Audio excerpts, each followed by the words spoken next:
Hi, I'm Susie and this is Jill, and together we are Eco Zero. We thought today it would be a good opportunity to give you a bit of background about ourselves and why I've decided to start up the Eco Zero group. So I'm a mum of two and I work as a freelance designer and space planner. And both my children went to North Waltham School. That's the reason why I called the group Eco Zero Oakley and North Waltham. But apart from that, I also have a real passion for environmental issues. I decided to start up Eco Zero in December 2018 after watching the Blue Planet episode on plastic pollution, and I remember feeling really overwhelmed about the scale of plastic pollution in our oceans and how it's affecting our environment. It really got me thinking about researching into what small changes we could start making at home to try and make some kind of difference, no matter how small.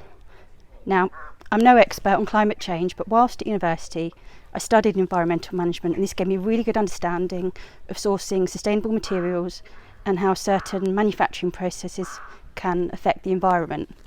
Later on, after having children, I then started a little business from home making wooden and fabric decorations from recycled and reclaimed materials. So I can say it was definitely a subject that I was slowly becoming a lot more aware of, and watching Blue Planet was the real wake-up call for me. Now, anyone who knows Jill will know that she's also the font of all knowledge when it comes to subjects on fair trade and environmental issues. So once I'd started the group, it made sense to have a good friend like Jill on board to help me moderate and share all of her amazing knowledge with the local community. Fast forward a couple of years, and a couple of years later, and we're at our second Green Week, and in unprecedented times we're currently hosting this year's Green Week from Jill's back garden. We decided to talk to you today about how we can all make small changes and simple swaps in our day-to-day life. It can seem really overwhelming to know where to start, but making small changes, they really will add up and make a big difference. And sometimes, apart from household recycling, returning carry bags and trying to shop ethical brands, which are all great things in themselves, but it can just seem like such a minefield that we don't even begin thinking outside of the box. So this is where Eco Zero comes in today, and hopefully the information we'll be giving you will help bridge the gap for you. Thank you, Susie. Thank you. I'll take the microphone. Okay. Hi, I'm Susie and this is Jill, and together we are Eco Zero. We thought today it would be a good opportunity to give you a bit of background about ourselves and why I've decided to start up the Eco Zero group. So I'm a mum of two and I work as a freelance designer and space planner. And both my children went to North Waltham School. That's the reason why I called the group Eco Zero Oakley and North Waltham. But apart from that, I also have a real passion for environmental issues. I decided to start up Eco Zero in December 2018 after watching the Blue Planet episode on plastic pollution, and I remember feeling really overwhelmed about the scale of plastic pollution in our oceans and how it's affecting our environment. It really got me thinking about researching into what small changes we could start making at home to try and make some kind of difference, no matter how small. Now, I'm no expert on climate change, but whilst at university, I studied environmental management, and this gave me a really good understanding of sourcing sustainable materials and how certain manufacturing processes can affect the environment.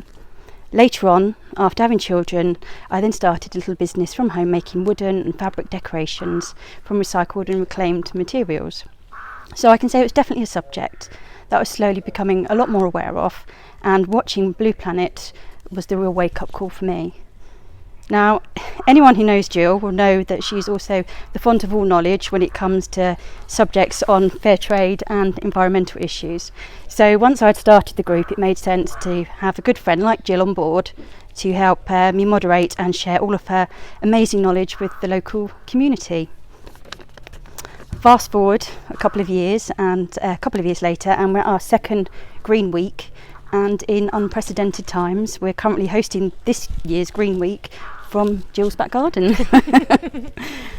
We decided to talk to you today about how we can all make small changes and simple swaps in our day-to-day life.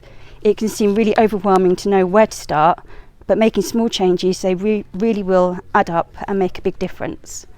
And sometimes, apart from household recycling, returning carry bags and trying to shop ethical brands, which are all great things in themselves, but it can just seem like such a minefield that we don't even begin thinking outside of the box. So this is where EcoZero comes in today, and hopefully the information we'll be giving you will help bridge the gap for you. Well, thank you for your very kind words, Susie. I doubt I'm a font of all knowledge, but I do like to bang on about the environment quite a lot. So I'm Jill. I'm also a mum of two, and both my children go to Oakley School, and Susie and I knew each other when our children went to the barn together. And originally I was a school teacher. I was a school teacher in London, and quite early on in my career, in the early 90s, I got involved in a programme called Rethink Rubbish. It was run by Western Riverside, and I became the school's waste watch coordinator. We started doing lots of paper recycling in the classrooms and putting recycling bins for cans and bottles in the corridors, and doing lots of awareness raising events about recycling. And not long after that, I was actually filmed for a BBC World TV programme because I'd set up the first Remarkable shop in a school. So Remarkable made stationery products from recycled products, from recycling plastic items, so printers and printer cartridges, and they took rulers and rubber tires and made them into notebook covers, and made pens from the little crinkly bottles you get at the drink dispenser. And that was, I suppose, really where my passion began. I was very involved in Waste Watch and in this campaign. And when I took a break from teaching, we went travelling. My husband and I went travelling. I saw an awful lot of poverty firsthand in South America and in Mexico, and it really changed us. It really changed us. We came back wanting to be less swept away by consumerism and by wanting the newest things all the time. We just wanted to be less greedy.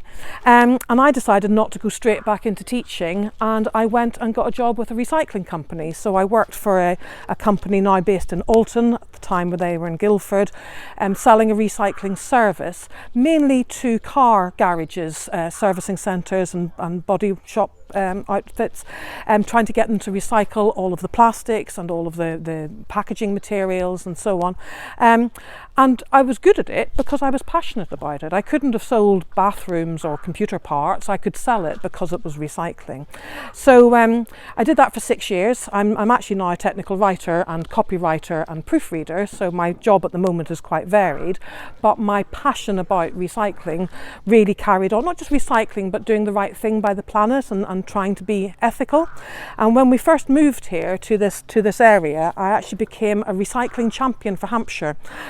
But they didn't use us very much. They didn't really get us to do a huge amount of stuff. But in the same week, I joined the Fair Trade group. And the Fair Trade group really did use me. They immediately said, oh, come along and see what it's like to give a talk, and come along and see. And I ended up running the group for nearly 10 years, trying to get people to think about their shopping choices and about what you put in your trolley and what kind of impact that has for other people in the planet, and just how really little changes you make here can have a huge ripple, the little ripple in the big pond. They have a huge effect for other people and for the environment. Fair Trade isn't just about people. They do use far fewer pesticides and fertilizers. It's a really sort of good initiative. But really, I felt like I'd been banging on about these things for over 25 years and people still weren't really listening. I'd probably lost a bit of my zip. I was still doing it. I was still doing it all myself. My husband and I did a lot of things. We even did an ethical Christmas. We got in the Gazette for buying things. We did a Christmas where everything was either recycled, organic, locally made or fair trade. And the Gazette pictured me holding a bottle of fair trade wine and my newborn baby, which just made me look like an alcoholic mother. But my passion was always still there, but I was just kind of doing it myself. And then Susie got really fired up, and it was brilliant because it really properly rekindled my passion again. She was so, I don't know, just upset that we were ruining the planet, and I was like, yeah, and so together it's been great, because her newfound passion and kind of just being really stirred up by David Attenborough's programme totally rekindled that same passion in me.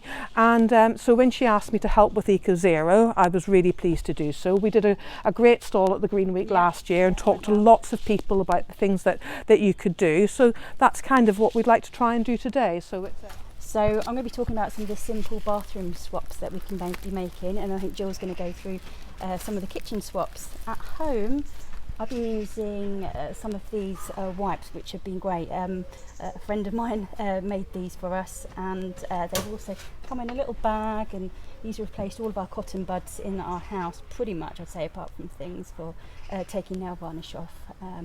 It comes with a little coconut oil remover as well. Also use some of these refillable bottles.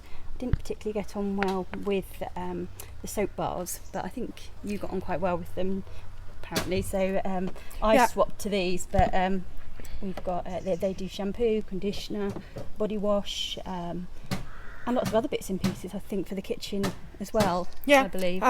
The Faith in Nature stuff, and there's also there are kitchen cleaners and things refillable all at the Little Barn gift shop just down by the farm shop. For a shampoo bar, I've actually really liked this one for Lush. I know they still use SLS or whatever in it, but I find it really, really good for my hair. It lasts for ages. My hair's in really good condition and so on, but then you can like pair that with perhaps a Faith in Nature refillable conditioner if you want the liquid conditioner. But even the Epsom salts you can refill at the Little Barn gift shop. You can just go with your empty packet and refill what you had. Okay. Another thing I have been using for a while is the Live Cocoa recyclable brush heads, and they have charcoal bristles on them, but they fit into the Oral-B teeth brush, and you can send these back to them to be recycled as well. You can also buy various bits and pieces, various things such as dent tabs for cleaning your teeth. I've been using these on and off. I've also tried some other ones from Lush. Have you tried any of these? It's I think Coca-Cola flavour ones, but I preferred these, to be honest. The first Brush thing in your the morning. teeth with Coca-Cola. I would feel a bit odd. Mints generally. But yeah, they're quite good. I do recommend because I think if you still use cotton buds, it's just so important to look for the ones that say, like on them, that they are 100% paper sticks. Most of the manufacturers have changed now. Most of them have moved away from plastic, but it's just worth checking. Yeah, and the bamboo cotton buds, I've just ordered these online, to be honest, but I imagine well, I love bamboo stuff. In one of our later segments I'm going to have a little rave about bamboo products, so yeah, bamboo is good. Okay, so bathroom wise, I think that is pretty much well, the loo rolls, lots of people of people have changed to Who Gives a Crap. I actually haven't done that yet. I really like the look of them, I really do, and the fact that they come in really pretty paper packaging, but I kind of feel it's good to make sure the supermarkets know that we want recycled toilet paper, because there are millions of choices. There's the shea butter and cocoa butter and aloe and so on. I think if I'm not showing them with my Nectar card or my Tesco Club card or whatever that there's a demand for recycled paper, we might not see it in the supermarkets. But this was one we bought during lockdown when you couldn't get any loo paper, and I think it's really rather nice. And even the packaging is compostable. It's not actually plastic. It's like a vegetable matter. So should we move on to kitchen? Yes. Yeah. So I've stuck a few things on here. Susie and I were both talking about shopping bags. So Susie's got a net one down there as well for fruit. My mother-in-law bought me these years ago from IKEA, just little net bags, but they're great when you're going out shopping. Tea, there was a big fuss about plastic in tea bags. I think most of us just weren't even aware that there would be plastic in tea bags. So you can look out for specific brands that will have it either on the packaging or on their website that their tea bags are 100% plastic free. Sorry, just quickly, sorry to interrupt. This is why I bought this recently. I don't drink tea, but my husband does, and I'm trying to find some tea bags that I can put into the compost heap now. So now we found some, and he's going to be drinking this from now on. Yeah, Clipper are a really good brand as well, a really good ethical brand.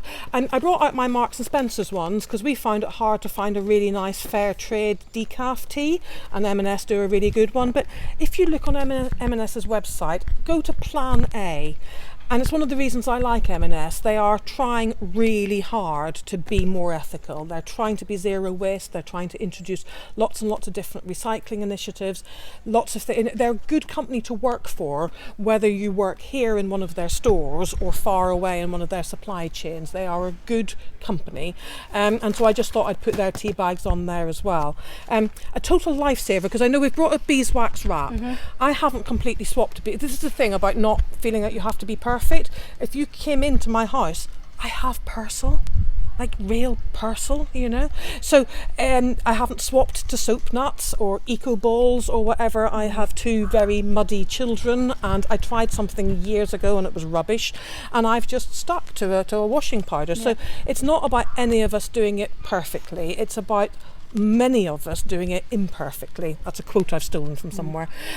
These, Anthony, but my husband bought me these. They're little silicone lids, but they are amazing. So if you have some leftover salad dressing that'll keep for a few days, instead of using cling film, just stick one of these on it. They are great. I'm finding I'm getting on much better with those for things like jars and bits of food around the house. And I'd probably mainly use these for packed lunches. Yeah. My husband my son likes to, well, my husband as well, I guess, but he wraps things up for work with, wraps his apples up so they don't get damaged, or I think sandwiches up. So, same for picnics and things like exactly. that. I would quite often, but something like this where you've just got half a melon, and it would feel very automatic to put cling film on it. Can you just hold that for a second? These have been absolutely fantastic, and they're super stretchy.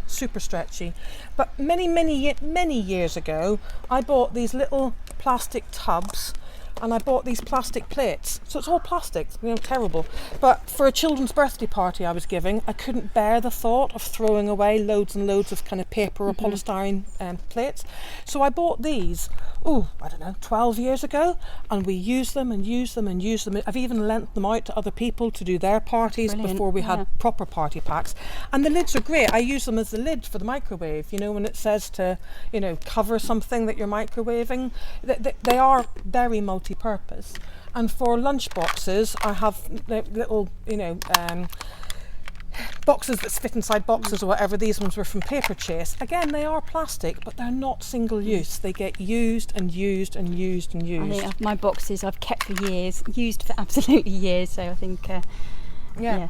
And this is baking paper. So instead of, obviously it's not the worst thing for the environment anyway, because it's only paper, but just things that can be reused. There was a few years ago where it felt like everything was disposable toilet wipes, disposable mop heads. It was like we became so throwaway. And this is one of the things that I get very fired up about, is where is a way? Where is this a way that you're throwing things? We all know now that flushing the bathroom wipes down the loo was not a great idea. It caused huge jams in the sewers and so on. But going back to the idea of things like Marks and Spencer's, I brought a Ribena bottle out with me. If you look on the label of Ribena, it tells you quite clearly this bottle is made from 100% recycled plastic. The cap is made from plastic which is not from a recycled source, and the label is made from paper. I love things like this. Why aren't more companies doing that? If you don't drink Ribena, it doesn't mean you have to swap, but you could send an email to the customer care line for Robinsons or Vimto or Sainsbury's or whatever, saying, I'm so impressed that Ribena bottles are 100% recycled plastic. When are you going to do something like that? I love recycled stuff. I'm a very easy person to buy for, because you just look for something that's recycled. Really, they're gorgeous. I love them. These are 100% recycled glass that somebody bought me as a present once. Lovely Helen Miller bought me this for my birthday last year, saving the planet one sip at a time. And it comes from this shop, Typo. And I didn't realise that they were quite as ethical as they are. They're actually 80% sustainable already and working towards 100%. So it's that idea of looking for more ethical companies, looking for the brands that actually are trying to make a difference and do things right. And sometimes it's not just about containers and the things that you're using in the kitchen. And I am very passionate about fair trade, but even if it wasn't fair trade, this is unbleached sugar. It's not brown sugar, it's not demerara, it's just not bleached. We bleach everything because we think white looks good. So this is just golden granulated sugar, it's just not bleached. When you think about the processes that are used, so one of the reasons I buy fair trade bananas and organic bananas is because I've been to a banana plantation in Costa Rica, and it was a Del Monte one, and when we stopped to do photographs, the guide said, don't touch anything, don't touch the bananas, don't touch the trees, because if you touch your face afterwards you will be really sick. But when the crop fertilizing planes fly over, they spray the whole area. They spray the schools, the garden, the paths, everything. It's really, really bad for the people who work on the banana plantations. Some companies are getting better about this. Fifes, I think, are one of the better ones to make sure that mass spraying and not caring if it goes on the village and so on. But just caring, actually thinking about what you're putting in your, I don't mean it all has to be fair trade, but just looking for the companies who are trying to make a difference, that it's not just greenwash, they're not just going, oh yes, let's stick something on our corporate social responsibility, but actually trying to make a difference. Yorkshire Tea are really good, Taylors of Harrogate, really good supply chain, really good relationship with their workers, and lots of the supermarkets are catching up. I mean, Morrison's was one of the first ones to introduce paper bags at the checkouts to try and discourage as much plastic bag use. And frequently now, when you go into a shop, they will offer you some. Nice I know my son made me buy this. I didn't need a bag. I was in Typen. It was £1, and 100% of the proceeds went to education in the developing world. So it was a bit of a win-win. Buy the bag. They've got a little video playing in the shop at the till of the schools that they're helping. So plastic can be sometimes really demonised now. It's like too simple, that there's just goodies and baddies and plastic's the baddie, but it's single-use plastics. Exactly, yeah. It's not every single, these plastic plates have lasted me about 12 years already, and they'll last me another 12 years. And I've lent them to neighbours when they've been doing parties. They're great. When we do picnics, we take all of this stuff with us and then just bring it home and wash it when we get home, rather than chucking things away. So my plastic eventually became quite worn out, and now I've invested in some bamboo cups for the house, which are quite good. So non-breakable, out for the garden as well. They're lovely. Yeah, and also they do plates and bowls, but I've also got the e-coffee cups, which I think are also bamboo. I'm not entirely sure with that. And then we've got metal straws and some glass straws, which are obvious ones to. I Susie's feel, brought hers. I have quite a few inside. Anyone who knows me well knows that I like cocktails, and so I had to change my straws, and I got 2 nice straws in a nice little Hessian drawer bag. Pretty cut. Some of them are straight straws, some of them are bent straws, and that made my cocktail sipping more ethical as well. So, and you've got a little caddy here as well, where you can put your tea bags and things. I got a compost heap going in the garden about 9 months, a year ago. It was from the council, and recently I've made myself, because I was running in and out of the house all the time putting everything into the compost bin, I bought myself a little kitchen caddy, which also has a liner inside that is compostable, so I don't have to empty everything in there, but I can, when it's in the house, it's just a bit easier to and I'm nowhere near really, that organised. We have a giant Haribo tub, which is our kitchen caddy, and then we used to have 2 of the council ones, but when we had the garden redeveloped, they didn't fit where they used to be, so we've got one in the front garden now, and it's great. The compost that comes out, once you get it going, the compost that comes out the bottom is fabulous, and then you use it in your garden, and you're not paying for your compost. So, and we're both here with our metal water bottles, filming on a sunny day, feeling thirsty. So good. Mine was from Lidl. I don't know where yours was from. I think mine was from the range. Yeah. So, but again, just reduces the amount of plastic and they do last really well too. So I just find them easier to use as well, rather than the screw tops, especially if you're at the gym or out running. You've got something you can flip back or do the spout a lot more easily. So just a couple of little things about something I'm very passionate about, which is closing the loop. I said at the beginning about us throwing things away. And even when it comes to recycling, when you put it on your box and it gets collected, or your green bin, or you drop stuff off at a supermarket, you're still kind of pushing it away out of your mind. You're giving it to somebody else to deal with. And I think it's really important to then look for things that have recycled content, because if you're not buying the product that's made from the stuff that you're recycling, well, what's the point in recycling in the first place? So I've got a few little bits. So we've already talked about my lovely glasses that were made from recycled glass. Glass is often used to make roads and all kinds of bathroom surfaces, all kinds of different things. Recycled paper is really important. I wish more loo roll contained recycled paper, but this little shop Typo, all of their notepads are recycled paper content, so good to look for things like that. I've got a few things in my washing up bowl that I'll come to in a minute, but my washing up bowl is made from recycled plastic. It's by Addis, and it's 100% recycled plastic, which I was quite pleased with. People on things like Etsy are very good sometimes with recycled products. So my pretty box files that I got for Christmas, these are made from 100% recycled cardboard and then decorated with hand-printed paper, and so I thought they were rather pretty to have in my office. My phone cover is made from recycled plastic. Yep, actually, Yeah, so is so my is yours. Yeah. It's the can metal. I even have some pens here that are made completely from recycled materials, and they're fine, they're just gel pens. Remember as well that you can then go and recycle pens at Ryman's. A lot of people don't know that, and we'll talk about that in a second. So I have a little jokey quiz for you here. I've got my clipboard with an EcoZero leaflet, and I'd like to just hold it up to the camera so you get the chance to see if you can work out what it used to be. So it used to be a circuit board. Circuit boards are always skipped because they have such different materials and so on, and they're not pure plastic, and a company made them into Christmas decorations and clipboards. Next one is my handbag. This is my favourite handbag. It was from a shop on Regent Street. I'll tell you the name in a minute so it doesn't give it away. So again, if I hold it up really close, you can probably work out what it is. It's made of ring pulls. The shop is called Bottle Top, and everything in the shop is recycled. And the last one is really hard. Nobody has guessed this right yet. I do this quite often. This is my purse. My purse had a whole life as something else first, and it was a fire hose.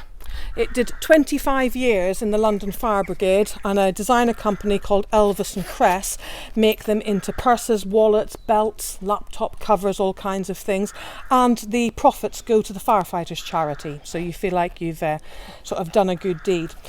So as well as the actual closing the loop, looking for recycled things, there's also the making different choices. So I just want to rave about bamboo for a second. Susie's already shown you her gorgeous cups. But these are socks. This is a lovely company called BAM, and they do these they're so soft. You know, if you could have not whatever smell-o-vision, touch-o-vision was, they are so soft. I'm going to have to stroke that now. Yeah, you have to stroke the socks. They are clean. This is a yoga top, or just like a jumper, yoga top, bamboo. My yoga trousers are made of bamboo. Bamboo is so sustainable. The problem with cotton is it's great for our skin. It's not great for the planet. It only takes up something like 3% of the world's arable land is given to cotton growth, but it's over 35% of the world's pesticides and fertilizers. It's really not a great substance for the planet, and unfortunately the market is so swamped by cheap American cotton that it's very, very hard for the farmers in places like Africa to make a living from it anymore. But bamboo grows rampantly. Anybody who knew our front garden till quite recently knows that that's true. We had bamboo in our front garden. So perhaps to look for some things that have some bamboo content or are made from bamboo instead of cotton. But again, just thinking about some of the things that you buy and what kind of impact they have on the planet, and where you can, seeing if you can close the loop. You used the stuff, you threw away the stuff into a recycling chain, and then you bought something that was made from the recycled content. Okay, so next we're going to talk a little bit about recycling and what you can recycle where in the local area. So, supermarkets? Do you want me to start with supermarkets? Yeah, so, we're going with supermarkets. Supermarkets are pretty good now for being able to take a variety of recycling. So if you look on a product, so for example, on these bananas that I've bought this morning in Lidl, and I know they're packaged ones, but I want fair trade ones, on the label it says recycle with bags at larger stores. if it says that, it means you can just put it in the bag recycling. So where you would recycle carrier bags, anything with that label can then go into the same one. So that actually includes things like this, the wrapping that you might get around hoops and beans, that sort of thing. It's all kind of soft and stretchy, isn't it? Soft, kind of stretchy describe plastic. it as, yeah. Sometimes it's a bit hard, but you can be guided by the symbols. If it says very clearly on it, not yet recycled, then probably just don't put it in, or at least for the moment, unless you were sure. But certainly at Sainsbury's Kempshot, they have some large orange bins in the car park where you can recycle all kinds of hard plastics that aren't taken by the council. So anything like this, the trays that you might have got mushrooms in, or a pot that maybe hummus came in and so on, all of those plastics, they do need to be clean. They can't take black plastic, and they can't take meat trays, and they don't take like children's toys and things like that. But there's quite a clear list on the 2 bins of what they can and can't take, and there's more information on our Facebook group. But these kinds of hard plastics that build up really quickly because plastics are bulky, can be recycled there. This is here for a different reason, and I'll come back to that. This is to do with council waste. So Susie's going to talk a little bit about some of the more awkward items.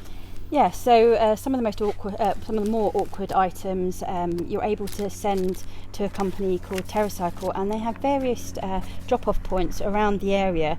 Some are a bit further away than others, but we have a good amount, I think, in the area, so we can, I know somewhere where I can take my crisp packets. And St Leonard's Church Office, when it's open again, once COVID restrictions allow, St Leonard's can take the crisp packets as well. Right, okay, good. And there's various other pieces, so they can take confectionery wrappers, biscuit snack wrappers. I mean, they do have a website, and they have a lot of things. I mean, you can see here on this page, I don't know, there's 9 items, and I've got several pages worth here.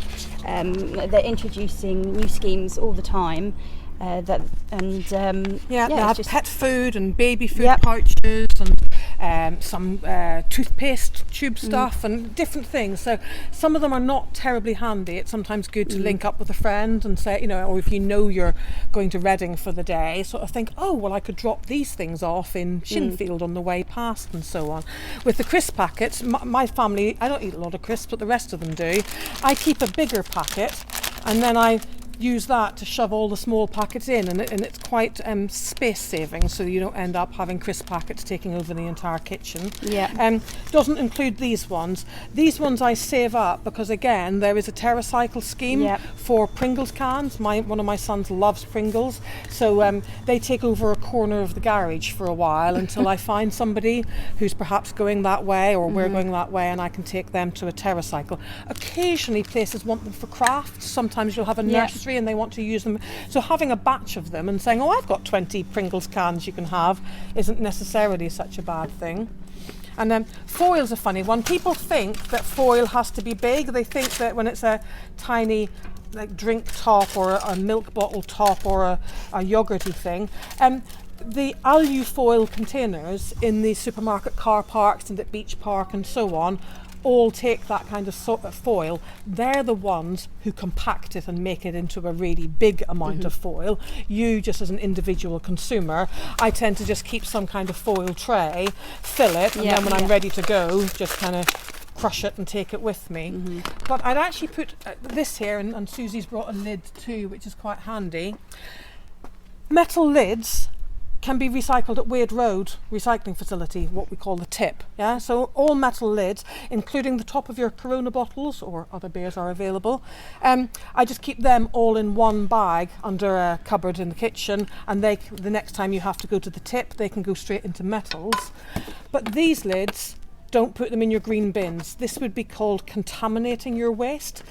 Our council only take unlidded bottles, so when you're putting things in your recycling, they have to have the lids off. If the bin crew came and they saw that there were lids on your bottles, the whole green bin would be treated as contaminated waste and would actually end up going to landfill. It wouldn't even go to the energy recovery plant. All of our waste here is actually incinerated. It goes to energy recovery. It powers 40,000 homes or something in the area. But the incinerator is running at full capacity. It hasn't got any room for green bins gone wrong. So make sure you look on the council website or on the stickers that they give for the bins to make sure you're putting the right stuff in there. The lids, I tend to keep them all together in one of those bags I couldn't recycle. I put them all in here, and you can take them to Lush in town. They actually have a free post service as well. But any lid, as long as it's made of one substance, they can even take black. So black lids, milk lids. Milk lids are often collected by charities, just ordinary milk lids. The Air Ambulance and other places, I often separate those to go to a charity. The only lid they can't take are the juice bottles or ketchup bottles where there's another type of plastic in the middle, where there's the squidgy plastic. That, unfortunately, has to go in the bin. That's one thing I didn't know actually about the ketchup lids. So it's a learning process for all of us. So all colour lids. I actually used to give loads of these to the bar and preschool to use in their craft projects. But at the minute, of course, I don't really think that's happening. But yeah, just ordinary lids. They have a box just inside the door of the shop at Festival Place, and you can just empty your container of lids into their container, and they go off and get made into new products. So lots of things. And so Susie and I last year designed a leaflet. We have a really full version that even has things like bras and postage stamps and mobile phones and school shoes and furniture and so on. We have a very detailed one, but we also have quite an easy, just a two-sided, what we'd call stick it on your fridge one, that tells you what's at Beach Park, what's at the different supermarkets, what kind of things you can recycle in different places in the area. It's not as simple as stick it all in your bin and the council will come and take it away, but councils are under extreme, budget tightening. Do you want more recycling but no policemen, or more recycling but no street lighting? It's very hard for them to pay for everything with their austerity measure budgets. So a lot of it needs to fall on us, the consumers. We're the ones buying the stuff, so we could take some responsibility.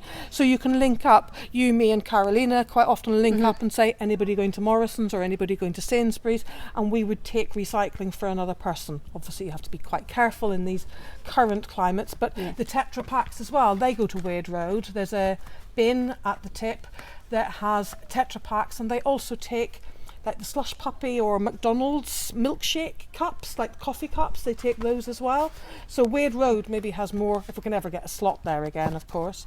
And in our last little bit, when I was talking about closing the loop, I forgot to tell you I'm wearing lovely earrings bought by my friend Julia, that are made from old records, from old vinyl records. So even my earrings are recycled today. But we tried to put together this information leaflet. We can't guarantee that everything is open during COVID, but most of them are. Unfortunately, I know both of us, you've seen it at Beach Park and I've seen it at Sainsbury's, really, really badly abused. I think we'll be lucky to keep them. When I was there were solar panels, there was a plasma TV, there were bin bags awful. filled it's an with absolute mess, books isn't it? that could have gone to a charity shop. Somebody had stuck a fridge freezer in Beach Park, So I think we all need to, just have a conscience and try to do what we can to reduce how much we use, and then think about the waste that we're creating and what we can do to minimise it or make sure it goes to proper recycling channels. Yeah. I hope today has just given you a bit of an idea to just have a real think about all how you can make some simple swaps. It's and that it's just not too difficult to do really. And we do have things locally where we're able to do our recycling, and I think generally it's a bit easier. And once you start doing it, it becomes second nature. You wouldn't go back. Once you're in the habit of folding your crisp packets and putting them somewhere, or washing out your plastics to put them in plastic, once you're doing it, it really does become second nature. Yeah, I think it is just forming new habits really, isn't it? It may take a while, but just start somewhere really. Okay, thank you for watching. Thank you.